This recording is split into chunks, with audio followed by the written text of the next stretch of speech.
What's going on, everybody? My name is Aiden and welcome back to another video. Ladies and gentlemen, I was watching a Chicago Bulls Central video recently, as one does, and something interesting that he said that, in my opinion, sparks a very interesting as topic for debate is essentially, I believe he was talking about free agency, and I think it was an article suggesting the Bulls had the worst free agency the entire offseason and whatnot, and there's confusion and whatnot. And he talked about the path that the Bulls he sees them on, and that is young, natural grown talent, organic growth, and stuff of that nature, kind of building with what we have, setting a foundation, and moving on in that direction. And that, to me, I love comments like that because it sparks a debate, it sparks questions. And I guess the question I want to talk about today is that really the right direction the Bulls should be going down? Is this the way the Bulls should be building their team for the future? Should it be the organic growth route? We go from the draft and we go with the young assets that we have. We try to build them up, we try to develop them, and we try to kind of grow in that sort of way. Many teams have done it in the past. Are the Bulls one of those teams that should be focusing on that, or should they go down a different path? Or maybe the answer lies somewhere in between. Again, this is why I like comments like that. So let's talk about it in this video. But before we get any further, if you like the video and you want to see more from me, drop a like, drop a follow, and or subscribe if you are new. And let me know what you guys think about the organic pathway for the Chicago Bulls, the organic growth that they're trying to implement, the pathway to that growth. Is it sustainable? Is it a place that we could truly value where the Bulls are coming from? Or should we be going down a different direction? When we have gone down a different direction, has that really worked for us, and all these things? So it's an interesting concept, right? The organic and natural growth of a team, and how we should be building with the talent that we have, the talent that we select, the draft pick, the draft capital, all those things. And instantly, you'd begin to ask the very first question here, and that is, can you trust the Chicago Bulls to naturally grow a team without compromise or failure involved in that?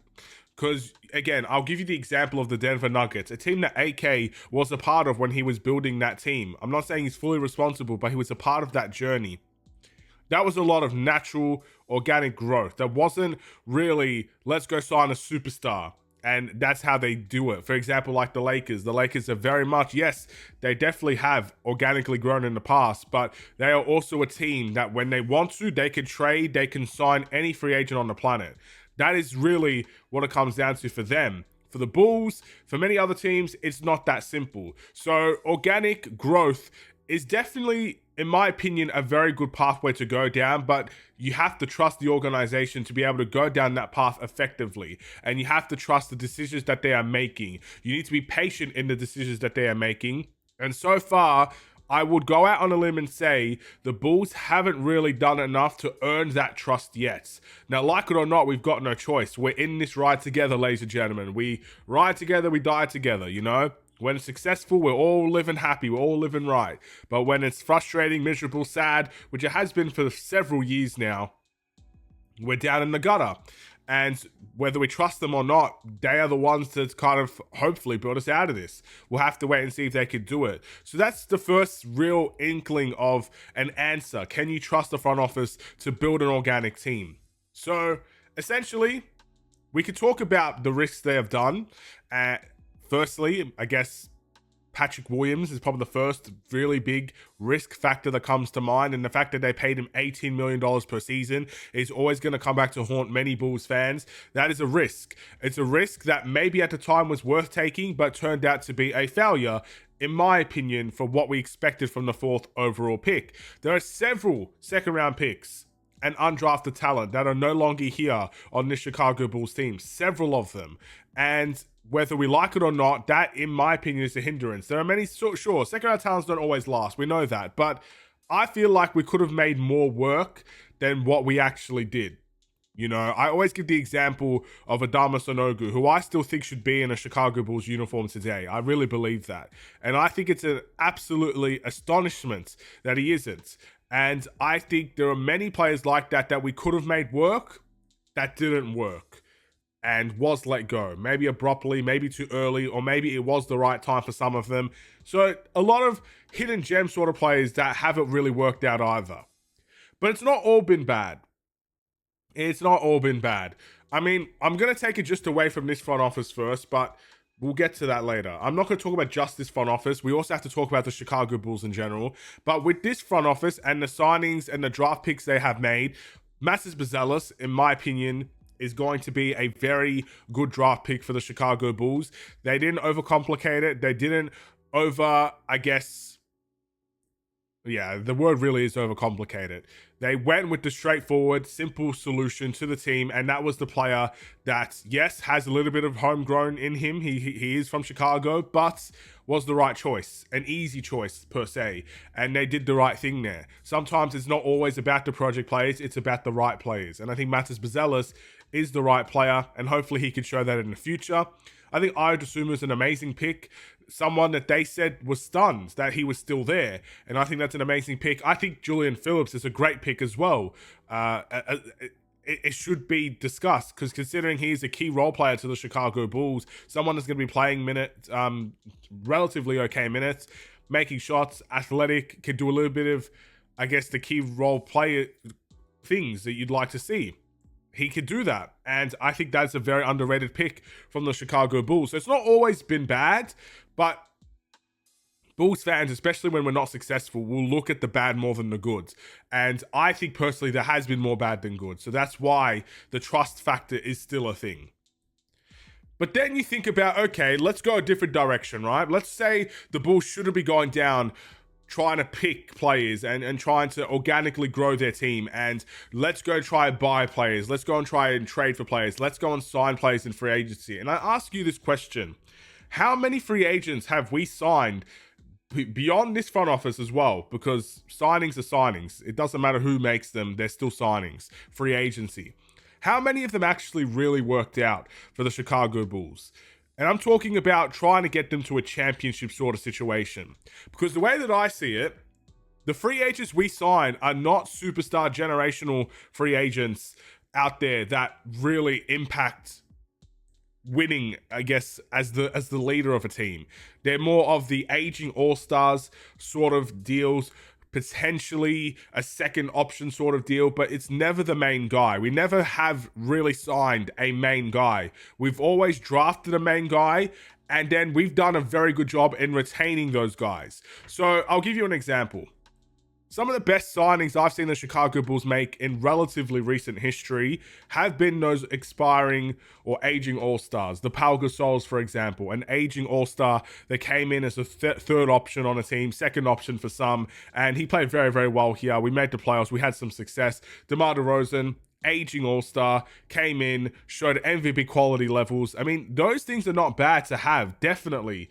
But success-wise, I don't necessarily think we really got much success out of that. Guys like Carlos Boozer as well. I mean, he played better on a lot of other teams before he joined the Chicago Bulls, but was an aging player, and he did very well in the role that he was given. So many, many, many of our best players are those expiring all-star free agents, but I would say most of them didn't really bring much success. What did bring us success? Well, Michael Jordan is a key example of this. Scottie Pippen is a key example of this. Two guys in the 90s that we drafted and built a foundation upon. And from there, you were able to make draft picks or trades around those two key guys in order to help them grow and win a championship. And then you get guys like Dennis Rodman, for example, that we traded in. Makes sense, right? Definitely makes sense. You have the foundation there, then you trade around it. Derrick Rose is probably the next best example here. We obviously drafted him. We kept him around. He was the youngest MVP, and that was beautiful to see. If you're looking at the modern day team now, I mean, Kobe White is a kind of a success story considering he was a 7th overall pick and not many people expected him to be where he is, but he is there now. So, and he's on the verge of an extension, and probably a big one at that. And it's most likely going to end up with the Chicago Bulls. So there has been times where we draft well. Maybe we have to get lucky to do it, but we draft well, and then we start, all right, let's make trades. Let's keep things moving. Let's try to get, I guess, a good foundation built around what we already have. That's where I see our best success, honestly. And we are very good at retaining players. If you look at recent history, we kept DeMar DeRozan. We kept Nikola Vucevic, and we kept Zach LaVine. We re-signed all of those guys who could have went elsewhere. Some of them even threatened to go elsewhere. And we kept them all, and we signed them onto contracts. We kept Derrick Rose. We kept Michael Jordan and Scottie Pippen for a long, long time.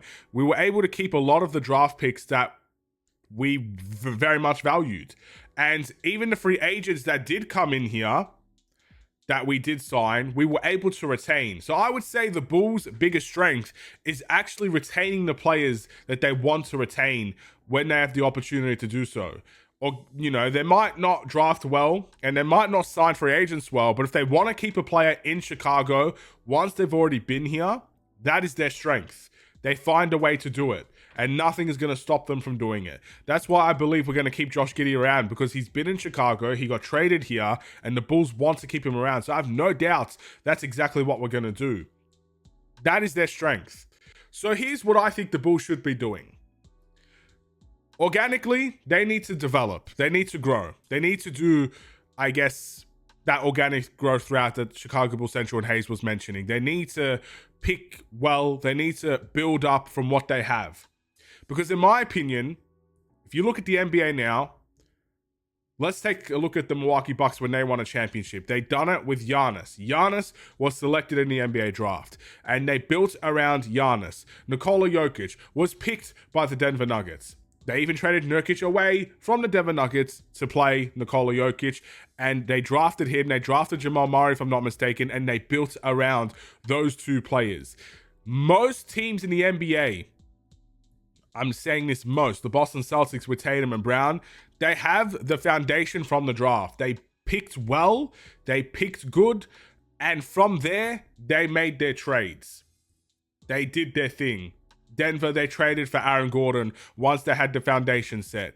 Jaylen Brown and Jason Tatum, then they traded for Drew Holiday. Then they traded for Derek White. Then they traded for Kristaps Porzingis. You look at teams, I mean, the OKC Thunder, they had Shai Gilgeous-Alexander. They have a whole bunch of draft picks. They go and trade for Alex Caruso. So it makes sense to build something first and then work your way around trades. What we tried to do first was just buy success, trade for success. We traded Nikola Vucevic. We did a signing for DeMar DeRozan in the free agency. We signed and traded for Lonzo Ball. We tried to buy the success. And you know what?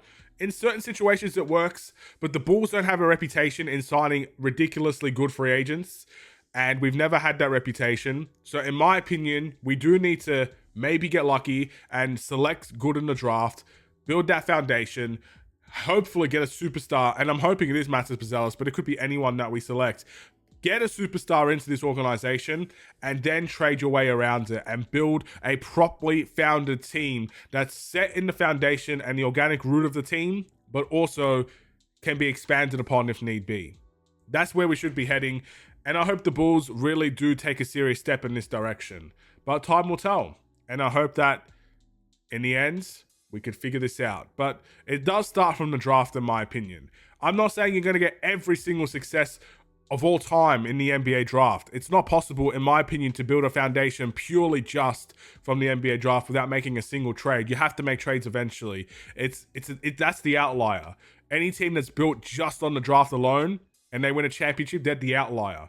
But it does start there, and you got to make your way, and there has to be a little bit of both. So maybe this is our first steps, baby steps into that direction. Thank you guys for watching. I rambled a bit. Hopefully I made sense. Sometimes, because these are not scripted videos, I don't have dot points or anything, I don't make sense sometimes. I'm fully aware of that. But hopefully it made sense, and I'll see you guys for the next one tomorrow. Stay safe, stay healthy, and stay tuned for more. Take care, and peace.